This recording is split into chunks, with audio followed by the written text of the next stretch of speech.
Bonjour les amis de la nature et des jardins. Aujourd'hui, justement, on va sortir du jardin avec mes deux complices, Marco, que vous connaissez, et à la réalisation aujourd'hui, Gérald.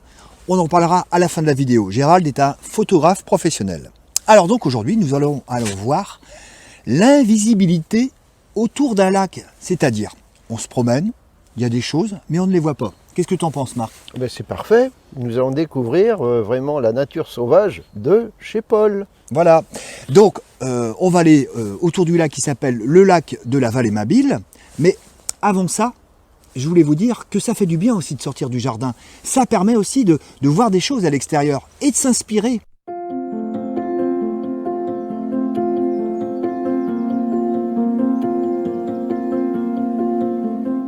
Mais avant tout ça, je vais vous présenter Julien Kerguélec, qui est un poète de la nature et des jardins, un druide breton. Vous allez voir, il est fascinant. C'est à lui. Julien est un poète des jardins et de la nature, un druide breton des temps modernes.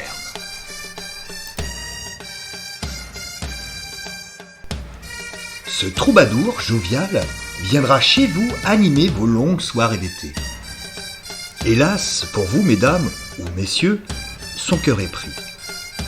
Il vient de trouver à 60 ans couvercle à son pot. Il parle aussi bien aux plantes qu'aux animaux. Fils du vent et d'une bouteille de sous-chêne, il tutoie les nuages. Mais écoutons plutôt le maître. La nature a pris des couleurs rouilles. C'est vrai que c'est l'époque des citrouilles. À la jonc, je me pique et je fais houille. C'est vrai que je suis un cascode de nos vies bien rangées. Julien est une passerelle entre les générations. Kenavo l'ami. Situé non loin de l'estuaire de la Loire, le lac de la Vallée Mabille se situe à Savenay. Le ruisseau de la Vallée Mabille alimente un lac artificiel, retenu par un barrage construit en 1917, durant la Première Guerre mondiale, pour fournir en eau un hôpital militaire de l'armée des États-Unis, qui venait de s'engager dans le conflit. Au plus creux, le lac fait environ 18 mètres de profondeur.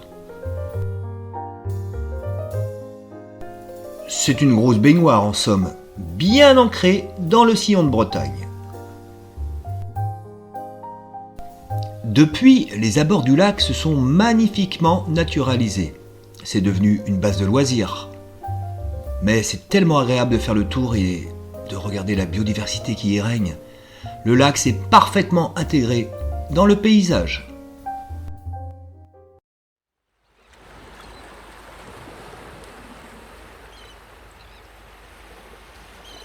Il y a pas mal de feuilles par terre. Tu peux nous dire son rôle un peu des feuilles ou... C'est important ça, les feuilles qui tombent justement comme ça. Oui, tout à fait. Et là, on voit avec toutes ces feuilles la diversité végétale. Hein.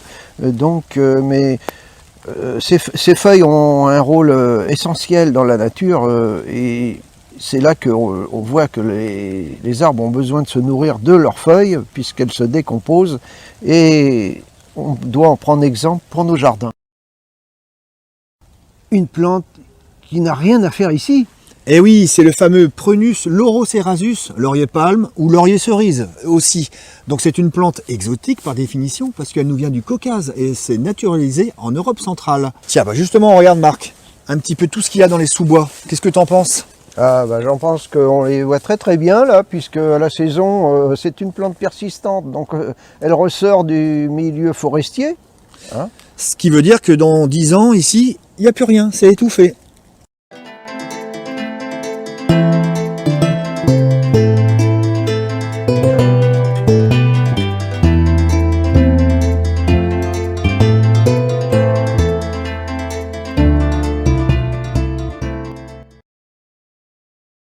Alors regarde Paul, ici on se trouve devant un arbre qui est vraiment un support pour certaines fougères. On voit dans ces crevasses sur le tronc. Tu peux me montrer, Marco? Oui, les crevasses, on voit l'installation de fougères, de lichens et de plantes épiphytes comme les fougères. C'est un vrai décor et on peut s'en inspirer pour les jardins.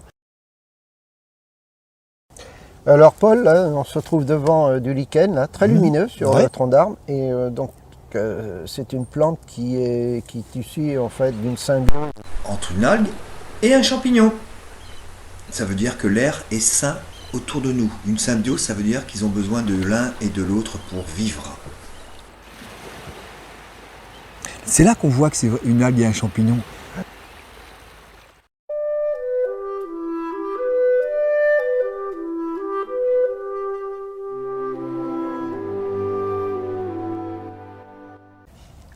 Donc Marc, tu connais bien cette plante? Oui, la jonc de Bretagne. Oui, alors c'est une plante qui est typique de chez nous.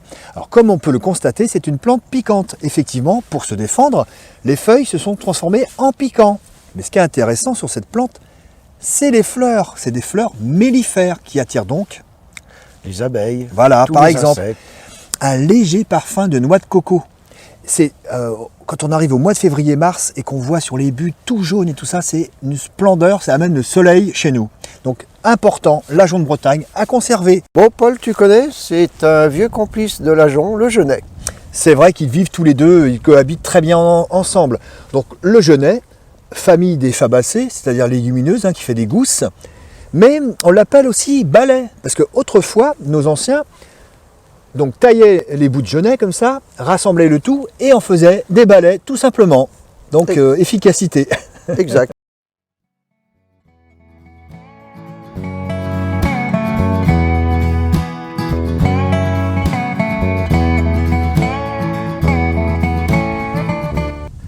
Bon alors Paul, là, on est devant une plante là, qui est très caractéristique, avec ses drupes rouges. Donc les drupes, c'est les fruits en fait. Oui, Fruits à exact. noyaux, c'est ça? Oui, voilà. Donc moi je voudrais te parler de quelque chose, on passe souvent devant du hou, donc le hou, on le connaît, c'est voilà, les feuilles piquantes comme ça, typiques de hou, avec ces petites boules rouges. Mais regarde, c'est une plante, ce qu'on appelle hétérophile, qui se transforme. Donc ici vous avez les feuilles piquantes en bas, mais si on regarde bien sur le plus haut, nous avons les feuilles arrondies. Et pourquoi? Parce que dans la nature, il y a des animaux qui viennent brouter les feuilles. Donc pour se défendre, la plante va faire des piquants.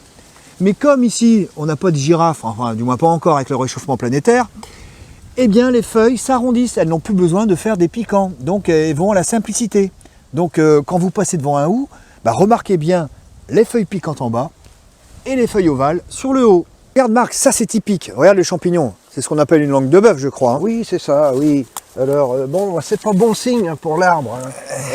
On voit bien que c'est creux à l'intérieur. Et là, l'arbre présente une faiblesse. Pour moi, il est condamné. Alors, parce que là, regarde, on aperçoit un petit peu du blanc. Alors, ça veut dire que là, c'est la partie aérienne du champignon, mais qu'à l'intérieur, il y a le mycélium, c'est-à-dire tous ces filaments blancs, qui vont certainement un peu plus haut, et il doit y avoir un autre trou. Donc ça veut dire que l'air et l'eau passent et nourrit le champignon. Et là, qu'est-ce que ça veut dire dans un jardin si on voit ça? Eh bien, là, il faut être préventif parce que l'arbre peut tomber par faiblesse.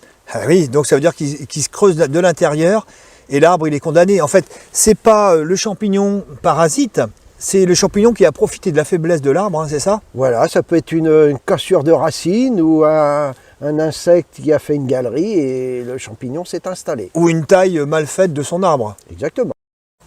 Alors regarde Marc, il y a un petit peu ce trou en forme de cœur. Ça, c'est aussi très important.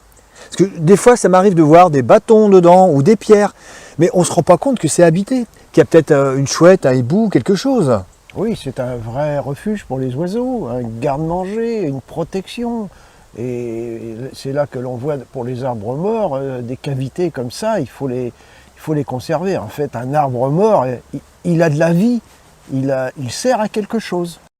Alors c'est vrai qu'un arbre mort, ça peut être dangereux dans un jardin, mais quand c'est en pleine nature, que ça dérange personne, je trouve qu'il faut les laisser, moi. C'est tellement beau à voir, et quand on voit... Des fois, c'est des HLM à oiseaux ou à insectes, c'est incroyable. Des vrais garde-manger. Et d'ailleurs, qu'est-ce qu'on entend au printemps? Le pivert. Donc ça, c'est joli et on préserve. Et bien voilà, mes chers amis, c'est déjà terminé. J'espère que vous avez appris plein de choses. Donc n'hésitez pas à vous abonner. Hein. Marco, un petit mot pour la fin? Ça t'a plu? Énormément. Petite Et bien- excursion comme ça? Ah, c'est super. Et les belles images, on les doit aussi à Gérald. Gérald, tu peux venir avec nous? Voilà, je mettrai un lien dans la description hein, pour contacter Gérald, qui est un photographe professionnel. On se dit à très bientôt pour de nouvelles aventures. Et surtout, n'oubliez pas, abonnez-vous sur les Escapades de Paul. C'est la petite chaîne qui monte. À bientôt. Au revoir. Au revoir. Salut.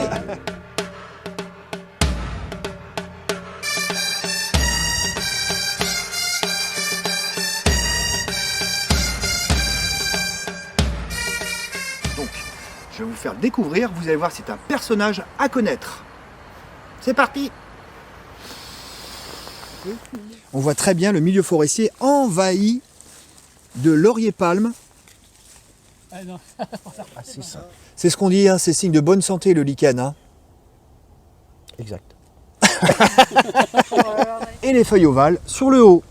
Ah, c'est une belle protection naturelle. Exactement. Et surtout, une observation. C'est une observation.